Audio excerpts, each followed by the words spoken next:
Hello friends, how are you? Hope you all well. तो स्वागत है आप लोगों का मेरे इस brand new channel Edu Mingle Hub पे।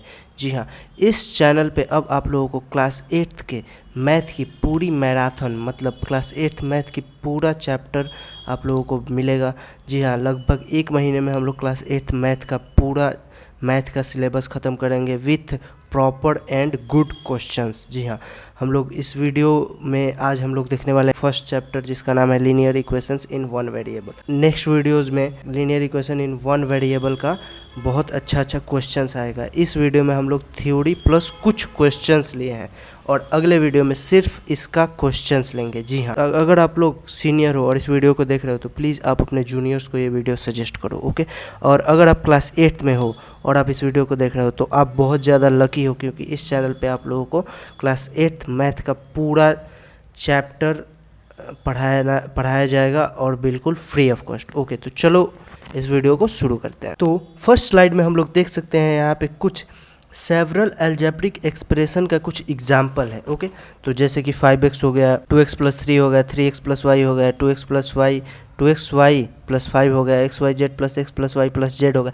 ये सब एल्जेब्रिक एक्सप्रेशन का कुछ एग्जाम्पल है और यहाँ पे एग्जाम्पल है सब एग्जाम्पल सब इक्वेशंस। ओके, ये एक्सप्रेशन है और ये वाला सब इक्वेशन है। एक्सप्रेशन और इक्वेशन में फ़र्क होता है। ओके, एक्सप्रेशन में हम लोग नॉर्मली कुछ भी लिख सकते हैं, जैसे 5x 2x 5x + 3 xy + z ऐसे करके लिख सकते हैं, लेकिन इक्वेशन में हम आपको LHS और RHS में लिखना होगा। ओके, LHS = RHS, इसको बोलते हैं इक्वेशन। ओके, अब हम लोग देख सकते हैं किसको हम लीनियर इक्वेशन नहीं बोलेंगे। ओके, यहाँ पे इसका मतलब होता है एक्स स्क्वायर। ओके, हम यहाँ पे पहले इसको अच्छे से लिख देते हैं। ओके, यहाँ पे लिखा है x² + 1, ये होगा लीनियर इक्वेशन। ये नहीं है। क्यों नहीं है? क्योंकि ये x का 2x × x है। जब स्क्वायर चला जाए तब वह लीनियर इक्वेशन नहीं है। स्क्वायर क्यूब उसके ऊपर 4, तो ये सब लीनियर इक्वेशन नहीं है। Linear equation simply ax + b के फॉर्म में होता है, जिसमें a कांस्टेंट होता है, b कांस्टेंट होता है और x क्या होता है? वेरिएबल होता है। ओके, ये समझ गए ना? ये वेरिएबल हो जाएगा, ये दोनों कांस्टेंट होगा। ओके, समझ गए? अब हम लोग बात करते हैं वही चीज़ मैंने यहाँ पर भी लिखा है। ये चीज़ ax + b के फॉर्म में है। अब कैसे है? a का वैल्यू कितना है? 2 के बराबर है, b का वैल्यू 7 के बराबर है और x का वैल्यू कितना है? 3 के बराबर है। ओके, अब यहाँ पे आप बोलोगे ये क्या लिखा है, तो ये भी लिख सकते हो, लेकिन इसमें कांस्टेंट कितना भी लिख सकते हो, लेकिन वेरिएबल सिर्फ एक होना चाहिए। उसे हम लोग बोल सकते हैं लीनियर इक्वेशन, मतलब एक variable. Okay, in one variable, linear equation in one variable. Okay, और इक्वेशन को जैसे हम बताए थे LHS और RHS में लिख सकते हैं, और इसका LHS क्या हो जाएगा? 2x + 3 इसका हो जाएगा LHS, और RHS क्या हो जाएगा? 7 हो जाएगा। ओके, ये चीज़ आप लोग समझ गए? अगर समझ गए तो चलते हैं हम लोग नेक्स्ट स्लाइड में। अब यहाँ पे लिखा है x = 5 is the solution of equation इतना फॉर x = 5। क्या ये सॉल्यूशन है? चलिए करके देखते हैं। x के जगह पे 5 पुट करो और ये क्या 7 के बराबर आ रहा है? चलो देखते हैं। LHS = 5 2 × 5, x की जगह 5 पुट कर दिए तो 5 × 2 10, 10 - 3 7। जी हाँ, ये तो LHS = RHS आ रहा है, इसलिए ये लीनियर इक्वेशन है। अब ये देखो, on other hand x = 10 is not solution of the equation for x = 10। Okay, कैसे नहीं है? चलो हम लोग पुट करके देख लेते हैं। x का वैल्यू हम लोग 10 पुट करते हैं तो 10 × 2 20, 20 - 3 17।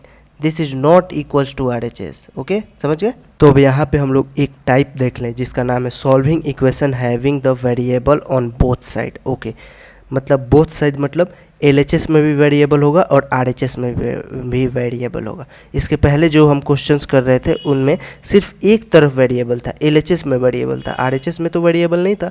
बट अब जो क्वेश्चंस आने वाले हैं उसमें LHS में भी वेरिएबल होगा और RHS में भी वेरिएबल होगा। ओके, तो इसको हम लोग कैसे टैकल और कैसे सॉल्व करते हैं, आइए देखते हैं। सबसे पहले जो LHS में है, LHS में जो वेरिएबल टर्म है उसको वैसे ही लिख देंगे, और जो कांस्टेंट है इसको हम लोग = के राइट साइड भेज देंगे। और जब कोई भी नंबर या कोई भी एक्सप्रेशन = के इधर या उधर लेफ्ट या राइट जाता है तो वो अपने साइन को अपोजिट कर लेता है। ओके, यहाँ पे ये -3 है तो ये जब = के राइट साइड में जाएगा तो ये +3 हो जाएगा, जैसे कि यहाँ पे +3 हुआ है। ओके, तो 2x = x + 2 ये = के राइट साइड आया 3 + 2 कितना हो गया? 5। अब हम लोग जो हमारा एक्सप्रेशन आया है वो है 2x = x + 5। अब यहाँ से हम लोग कर सकते हैं subtracting x from both side. ये किस लिए किया हम लोग? वेरिएबल एक जगह करने के लिए, वेरिएबल को एक जगह करने के लिए, तभी हम लोग x का वैल्यू निकाल सकते हैं। तो ये जैसे ही x दोनों तरफ सब्सट्रैक्ट किए तो ये जो प्लस x है माइनस x है ये कट गया, और ये 2x माइनस एक्स कितना हो गया? x। ये जो राइट में है 5 वो 5, तो यही हो गया हमारा आंसर। इसका एक और मेथड है, ये अगर आप सब्सट्रैक्टिंग नहीं करना चाहो तो डायरेक्ट भी आप कर सकते हो, जैसे कि हम यहाँ पे सॉल्यूशन कर रहे हैं 2x minus 3 equals to x plus 2 है ना, यहाँ पे x प्लस 2। तो कांस्टेंट को इधर भेजते हैं, वेरिएबल को इधर भेजते हैं। ओके, डायरेक्ट मैं कर रहा हूँ। 2x है, x राइट में है, लेफ्ट में आएगा तो माइनस एक्स हो जाएगा। 3 राइट में माइनस है, उधर जाएगा तो प्लस हो जाएगा, 2 प्लस 3। 2x माइनस एक्स कितना होता है? x। 3 प्लस 2 कितना होता है? 5। यही हो गया हमारा आंसर। ये आप लोग देख सकते हो दोनों इक्वल आ रहा है। ओके, तो ऐसे भी आप लोग कर सकते हैं। अब चलते हैं हम लोग दूसरे स्लाइड पे। तो इस स्लाइड में भी हमारे पास एक क्वेश्चन है जो कि equations having the variable on both side पे ही है क्वेश्चन ये। तो इसका फॉर्मेट कुछ आप लोगों को अजीब लग रहा होगा, लेकिन इसको जब आप लोग सॉल्व कीजिएगा तो ये आप लोगों को इसी फॉर्मेट पे चला जाएगा, जो कि ये है ना, यहाँ पे दो तरफ वेरिएबल है, तो आपको सॉल्व करना पड़ेगा। तो सॉल्व कैसे हम लोग कर सकते हैं? एक है डायरेक्ट मेथड और एक है आप लोगों को लॉजिक बिल्ड मेथड।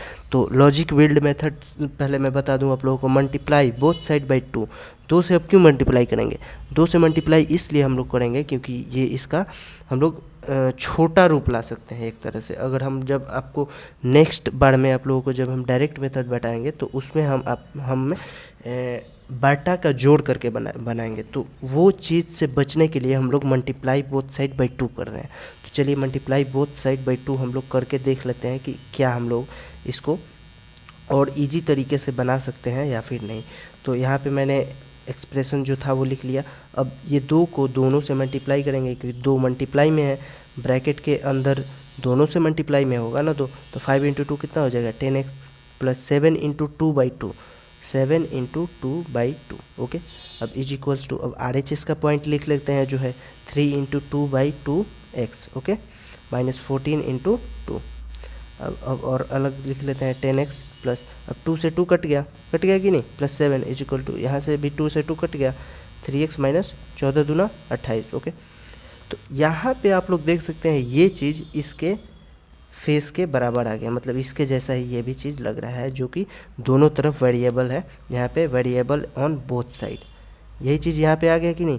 तो ये चीज़ लाने के लिए हम लोग इतना तामझाम करना पड़ा, तो ये चीज़ आप लोगों को करना ही पड़ेगा। जब ये आ जाएगा तो ईजी है, आराम से कांस्टेंट को एक साइड कर दो और वेरिएबल को एक साइड कर दो। ओके, समझ गए ना? हाँ, ओके, तो कांस्टेंट को एक साइड कर दो, 10x माइनस 3 कितना हो जाएगा? 3x is equals to minus 28 minus 7। पर पॉजिटिव है तो निगेटिव, मैंने बताया था इक्वल टू के लेफ़्ट और राइट में जब कोई भी एक्सप्रेशन जाता है तो वो जिस अवस्था में, मतलब जिस स्टेट में रहता है, या तो पॉजिटिव या निगेटिव, तो उसके उल्टा हो जाता है उसका sign. Okay, 10x minus 3x कितना हो जाएगा? 7x is equals to minus 28 minus 7 35, तो x is equal to minus 5। Okay, 7 by यहाँ पे ऐसे लिख सकते हैं ना, x is equal to minus 38 by 7, I mean 35 होगा, सॉरी 35 होगा, यहाँ पे 38 लिख दिया था, सॉरी। तो 35 जब होगा तो 7 × 5 = 35, x इक्वल टू माइनस 5 आएगा कि नहीं आंसर। अब इसको हम डायरेक्ट मेथड से करने वाले हैं जिसमें बटा का जोड़ लगने वाला है, तो चलिए उस मेथड से भी कर दें। तो यहाँ पे सबसे पहले वेरिएबल को एक साइड करेंगे और कांस्टेंट को एक साइड करेंगे। तो चलिए करते हैं 5x minus 3x by 2 is equals to minus 14 minus 7 by 2। अब बट्टा का जोड़ यहाँ पे करना पड़ेगा, 2 5 into 2 10x minus 3x is equals to 2 28 minus 28 minus 7। Okay, ये 2 जो है ना, 2 ये दोनों तो कट जाएगा ना, 2 क्योंकि बटा के नीचे होता है, दोनों कट जाता है। ये तो आप लोग 7 क्लास में पढ़े ही होंगे, या अगर नहीं भी काटो तो ये इसको इधर भेज दो मल्टीप्लाई में, इसको इधर, और फिर मल्टीप्लाई में जाएगा तो वो फिर डिवाइड में चला जाएगा मल्टीप्लाई से, अगर इक्वल टू के उधर जाएगा। तो मैं होप करता हूँ आप लोग ये पढ़े होंगे। अगर नहीं समझ में आ रहा है तो आप लोग कमेंट कीजिए, मैं इस पर भी वीडियो बना दूँगा। ओके, 10 माइनस 3x कितना हो जाएगा? 7x, और minus 28 minus 7 minus 35। Okay, x बराबर माइनस 35 बाई 7। ओके, x बराबर माइनस 5, 7 5 35 कट गया। तो ये दोनों तरीक़ा से एक ही आंसर है, बस इससे हम लोग बाटा का जोड़ करने से बचने के लिए ये चीज़ की है। ओके, होप आप लोगों को ये चीज़ समझ में आया होगा। तो चलिए अब नेक्स्ट टाइप की ओर बढ़ते हैं। तो नेक्स्ट टाइप एक तरह से ये है reducing equations into simpler form, मतलब वही हुआ एक्स का वैल्यू निकालना है, सिंप्लीफाई करना है।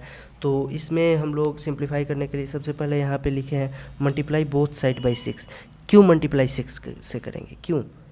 इसलिए करेंगे क्योंकि टू मिनिमम डिनोमिनेटर्स, एक तो हम लोगों को बाटा का जोड़ इसमें करना ही पड़ेगा, और बाटा का जोड़ बहुत बड़ा होगा तो बहुत लेंदी प्रोसेस लगेगा हम लोगों को करने में। जितना छोटा नंबर होगा उतना मतलब जल्दी हो जाएगा और बहुत सही तरीके से हो जाएगा।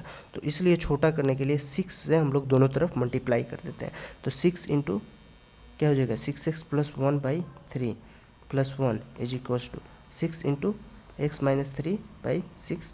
तो ये जो है अब मल्टीप्लाई और डिवाइड में जो है वो दोनों कट जाएगा, 3 इंटू 2। अब 2 wait oh okay hello we are back. एक इम्पोर्टेंट कॉल आ गया था, so sorry for that. Okay, तो यहाँ पे हम लोग क्या किए थे, मल्टीप्लाई बोथ साइड बाई 6। अब 6 से मल्टीप्लाई क्यों किए थे, इसलिए क्यों किए थे क्योंकि हम लोग को मेहनत और कम करना पड़े और क्वेश्चन जल्दी से बन जाए, इसलिए किए थे। क्योंकि जो डिनोमिनेटर में पार्ट है वो या तो पूरी तरीके से ख़त्म हो जाए या फिर उसका कोई मिनिमम वैल्यू आ जाए जिससे हम लोग सिंप्लीफाई आसानी से कर सकते हैं। तो इसलिए हम लोग दोनों तरफ 6 से मल्टीप्लाई कर दिए थे। ओके, वेट 6 से इसमें मल्टीप्लाई किए, इसमें किए, तो इसमें भी तो करना पड़ेगा ना। ओके सॉरी, तो इसमें भी 6 से मल्टीप्लाई किए, sorry. Okay my fault.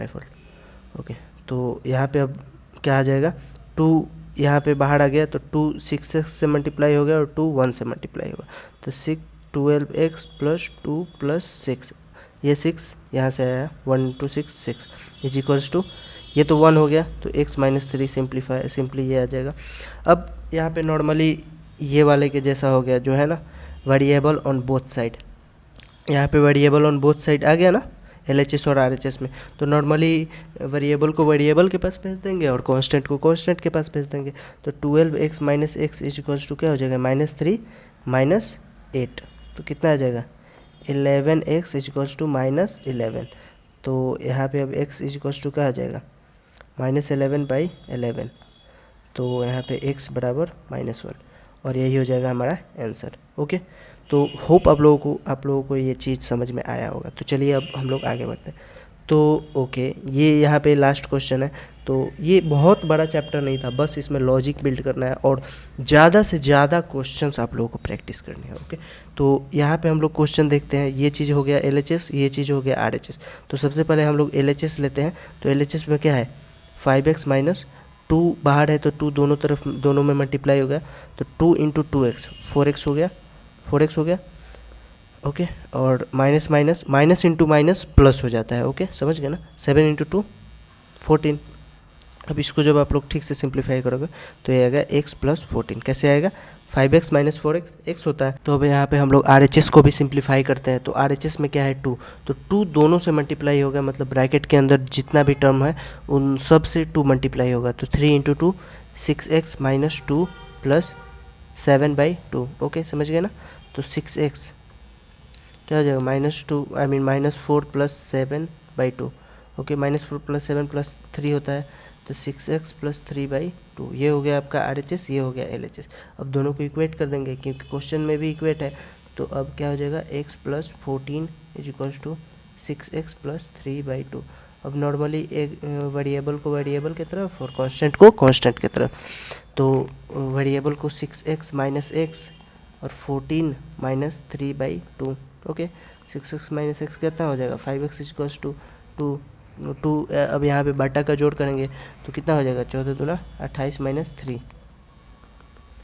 5x बराबर 28 में से 28 माइनस 3 25/2।